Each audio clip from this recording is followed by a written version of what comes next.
Imagine for a second that you could suddenly just access the developer menu for your own mind. Oh, man, wouldn't that be nice? Right, like finding the hidden cheat codes to your brain's operating system. Yeah, exactly. Because instead of just reacting to every stressor, every bad day, every annoying email you get, you could literally go into the settings and reprogram how you feel. And how you act, really. Yeah, and ultimately where your life is heading.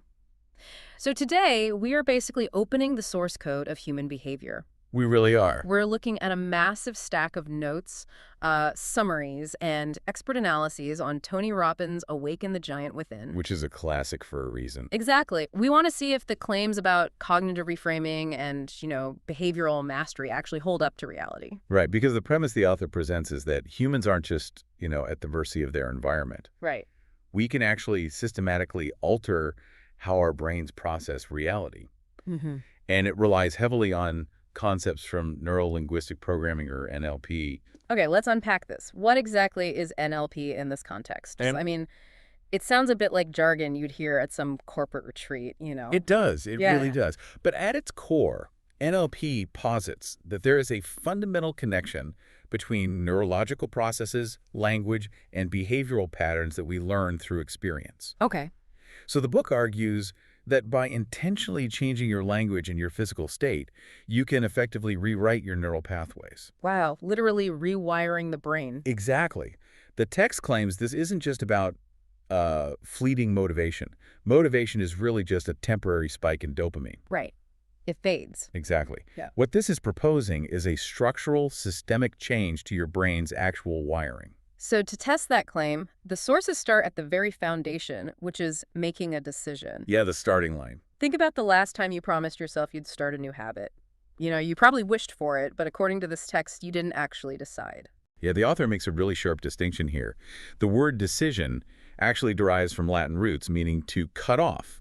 To cut off? Yeah, to cut off. So the argument presented is that making a true decision means literally cutting off all other possibilities. Oh, wow. So no plan B. Right. You aren't just interested in a different outcome. You are committed to it, to the point where failure or, reverting to the old way is just removed from the menu entirely. So if you're going from, say, I'd like to get in shape to I am an athlete, what biological mechanism actually locks that in? That's the big question. Because why do some people effortlessly go to the gym at 5 a.m. while I hit snooze like 5 times? It's totally relatable, yeah. It can't just be willpower, right? No, it's not. The text attributes this to the twin biological forces that drive literally every human action, which are pain and pleasure. Pain and pleasure. Right. We are biologically hardwired to act rationally, to avoid pain, and to gain pleasure. Okay, so how does that work for the snooze button? Well, the person hitting snooze has neurologically linked exercise to the pain of waking up in the dark, muscle fatigue, that discomfort. Yeah, that sounds like me. But the person who gets up, they've linked it to the pleasure of endorphins, energy, and feeling accomplished. So it's the exact same physical activity. But the brain has formed completely different internal associations. Exactly. Wow. And the book calls this neuroassociative conditioning, or NAC, right? That's the term, yeah. The claim is that you can rewire these associations instantly. But biologically, how does that actually work? Because I've always been told that habits take at least 30 days of slow repetition to build. Right. The traditional view relies on spaced repetition. It's a concept known as Hebbian learning, where neurons that fire together wire together over time. Right. But the sources argue you can bypass that slow route through extreme emotional intensity. Extreme emotional intensity. Think about it like this. When the human brain experiences a massive spike in emotional resonance, like touching a hot stove, you definitely don't need 30 days to learn to stop touching that. Exactly. The intense, searing pain forces an immediate structural change in the synaptic connections to protect the organism. It just updates instantly. The nervous system instantly updates its associations. Yes. So to harness that, the book introduces this thing called the Dickens process. Yeah, this is intense. It really is. It's a visualization tool named after Charles Dickens' A Christmas Carol. Just like Scrooge. Right. Just like Scrooge was terrified into changing his ways by those ghosts of the future, you vividly imagine the compounding pain of your worst habits. And not just today. No, not just today. Right. You picture it 5, 10, and 20 years into the future. You imagine looking in the mirror 2 decades from now and feeling the exact physical, financial, and relational cost of never changing. It's heavy. And the underlying theory here rests on how the brain processes data. Okay, how so? Parts of the brain, specifically the visual cortex and the amygdala, which is the emotional processing center, they struggle to distinguish between a vividly imagined experience and physical reality. Wait, really? Yeah.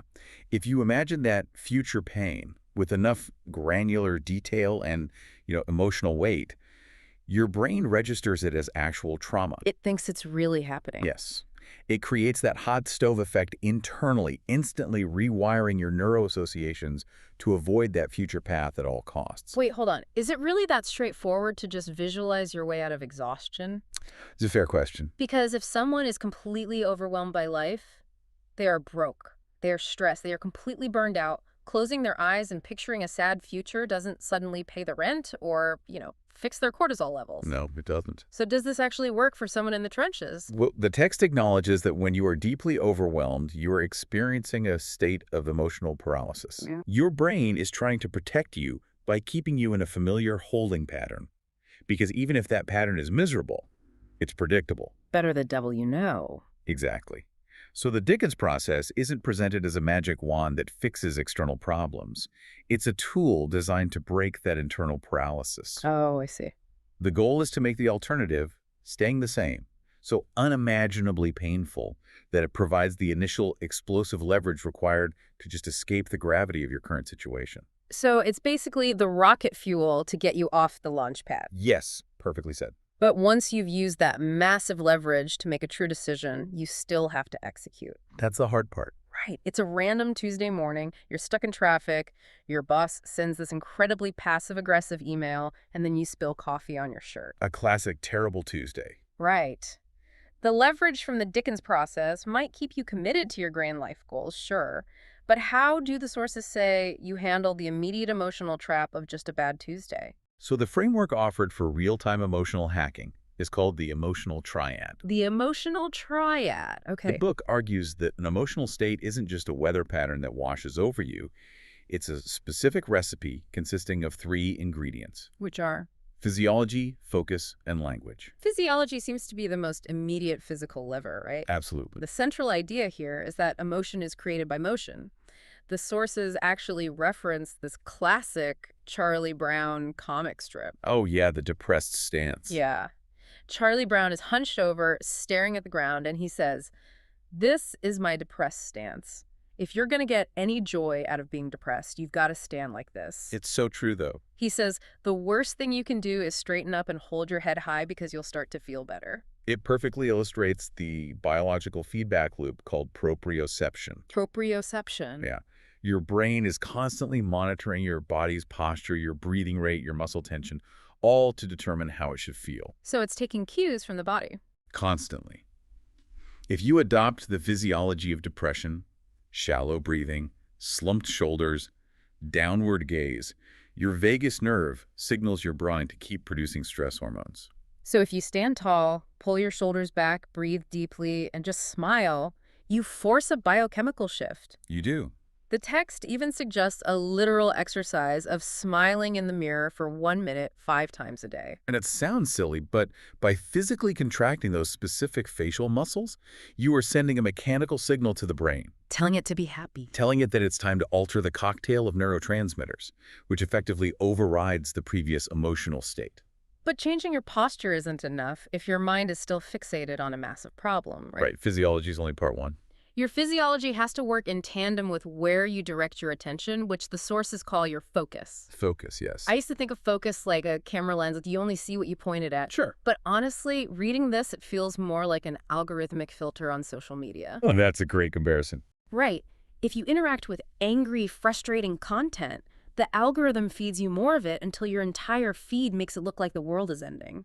What's fascinating here is that the algorithmic filter you are describing is a real biological mechanism. Really? Yeah, it's called the reticular activating system, or RAS. RAS, okay. It's a network of neurons in the brainstem that filters out unnecessary information so your conscious brain isn't just overwhelmed by data all the time. So it's a literal filter. A literal biological filter. And the text argues that what you focus on programs your RAS. Interesting. If you constantly focus on what's unfair, what's wrong, or what you lack, Your brain actively filters out positive opportunities because you've programmed it to seek out evidence of misery. Here's where it gets really interesting, because you program that mental filter using the third force in the triad, which is language. Yes, language. Specifically, the words and questions we use internally. The sources describe a process called semantic detox. The theory is that your vocabulary doesn't just describe your experience to others. No. No, it dictates your experience to yourself. Oh, wow. Asking a question like, why does this always happen to me? Immediately forces your brain's search engine to retrieve memories of victimhood. Because it's trying to answer the question. Exactly. It literally induces a state of helplessness. Conversely, asking, what can I learn from this? Or what is the hidden advantage here? Forces the brain into a resourceful problem-solving mode. It comes down to the specific adjectives you use, too, doesn't it? Huge impact. The text gives the example of someone cutting you off in traffic. If you tell yourself, I am absolutely enraged, I am furious. Yeah, feel it in your chest immediately. Yeah, you are signaling your brain to dump a massive amount of cortisol and adrenaline into your system. Right. But the book suggests consciously downgrading that vocabulary. If you say, well, I'm mildly inconvenienced or I'm a little peeved, you instantly lower the emotional temperature. Peeved is such a great, silly word for that. But hold on. If someone cuts me off and almost causes a wreck and I am genuinely furious, isn't forcing a smile and saying I'm just peeved a form of toxic positivity? That's a really common critique. Doesn't ignoring real, valid anger just bury the problem and prevent you from dealing with it? The distinction the text makes here is between state management and denial. Okay, what's the difference? Anger is a valid biological signal that a boundary has been crossed. However, an enraged panic is a terrible biological state from which to operate or solve a problem. Because you can't think straight. Exactly. By shifting your physiology and downgrading your language to peeved, you aren't pretending the car didn't cut you off. You're not ignoring the event. No. You are intentionally down-regulating your central nervous system so you can access your prefrontal cortex, which is the logical, rational part of your brain. Oh, I see. From a state of calm focus, you can react safely and effectively, rather than wallowing in this biochemical storm of rage that impairs your driving and ruins your day. Okay, so you are intentionally choosing a state that actually serves you in that moment, rather than letting the environment dictate your biochemistry. Exactly. Now, knowing the mechanics of the triad is one thing, but how does the book suggest building the muscle memory so this becomes your default setting? Practice. Lots of practice. Right, and that brings us to the application phase, which is a literal boot camp for the brain. Yes. The sources outline the 10-day mental challenge. The 10-day mental challenge. It's a rigorous, real-world application of the theories we've just discussed. The premise is to commit to not indulging in any unresourceful thoughts or emotions for 10 consecutive days. So no dwelling on anger, no wallowing in self-pity, and no procrastination. None of it. But the rules acknowledge that negative thoughts will happen, right? I mean, you are human. Of course. The key mechanism here is the 2-minute rule. Crucial part of the challenge. If you slip into a negative state, you have exactly 2 minutes to catch it, use your triad to alter your physiology or language, and change your state. But if you dwell on that negative emotion for longer than 2 minutes, you fail. And you have to restart the entire challenge at day 1. The data we have from the Asian efficiency source is quite revealing regarding this challenge. What did they find? Well, they tracked individuals attempting it, and most people fail 2 to 4 times before they ever make it to day 10. Really? 2 to 4 times? Yeah. It highlights how deeply ingrained our default neuroassociations really are. Honestly, I found those statistics surprisingly validating. It takes the pressure off. It's completely normal to fail. You get a stressful email on day 2, you fume about it for 5 minutes, and boom, you're back to 0. Back to the starting line. But the Asian efficiency source also highlights a specific psychological tool to help survive those critical 2 minutes, and it's called affect labeling. Affect labeling. When you feel negativity rising, affect labeling involves verbally identifying the emotion out loud. Just saying it. Yeah. You state, I'm feeling frustrated, or I am experiencing anxiety. Why does just saying the emotion out loud do anything to stop the spiral, though? Neurologically, when you experience a raw, overwhelming emotion, your amygdala is highly active. Okay. By forcing your brain to translate that raw feeling into language, You are routing the processing away from the emotional center and into the prefrontal cortex, which handles language and logic. So you're literally shifting brain activity. Yes, research shows this literal transfer of neural energy instantly dampens the amygdala's response. It lowers the intensity just enough to buy you time to consciously use the triad before your 2 minutes are up. So just saying I am overwhelmed turns on the lights in the logical brain and kind of shrinks the monster in the closet. That's a great way to put it. Now, to actually survive those 10 days and master your life long term, the sources point out that we have to zoom out and examine our internal rules. Yes. If we connect this to the bigger picture, the book argues that everyone operates on an invisible rule book governing their happiness. An invisible rule book. These are the unconscious criteria that must be met for you to feel good. The problem identified in the text is that many people have unconsciously adopted rules that make it virtually impossible to be happy and incredibly easy to be miserable. Give me an example of how those rules work in practice. Consider the feeling of competence. Okay. One person's internal rule for feeling competent might be, I must execute every task perfectly without any criticism for 5 years straight. Wow, that sounds exhausting. It is. That rule structurally guarantees failure and frustration. But another person's rule might be, if I try my best today and learn one new thing, I am competent. That's so much more achievable. Right. They experience the joy of competence daily. By auditing these rules, the text suggests we can rig the game in our favor. You ensure it is easy for your brain to reward you and very difficult for it to punish you. It's like playing a video game where you accidentally program the boss to be unbeatable. Exactly. You're smashing the controller, you're angry at the game, but you wrote the code. You did. The book is saying we need to go into the settings and lower the difficulty level on our own happiness. We can literally decide that success today just means showing up and giving it an honest effort. And that loops back to the very first point of the source material. Which is? Deciding to change your internal environment rather than waiting for the external environment to comply, you are defining the parameters of your own success. So what does this all mean? We've covered a massive amount of ground today exploring the mechanics of the mind. We really have. We looked at the author's claim that we are the architects of our own lives. That by making true, committed decisions and backing them up with the leverage of pain and pleasure, Even using the Dickens process to force a neurological shift. exactly, we can break out of our oldest patterns. We explored the biological basis of the emotional triad, examining how consciously directing our physiology, programming our focus via the reticular activating system, and utilizing a semantic detox can actually downregulate our stress responses in real time. Right. And finally, we looked at how applying tools like affect labeling during the 10-day mental challenge can force us to rewrite our personal rules, effectively changing our default identity from the ground up. Yeah. We've spent this entire deep dive focusing on the internal operating system. Right. But consider this. What happens tomorrow when you step out into the world and realize that almost everyone else around you is still running on default? Oh, wow. They are reacting blindly to pain and pleasure, they're unaware of their own physiological loops, and they're trapped by their own poorly coded rules. Once you've learned to manage your own emotional state, Yeah. what is your responsibility to the people around you who haven't? That is a heavy, fascinating question to leave on. You have the manual to the developer menu now. Use it wisely.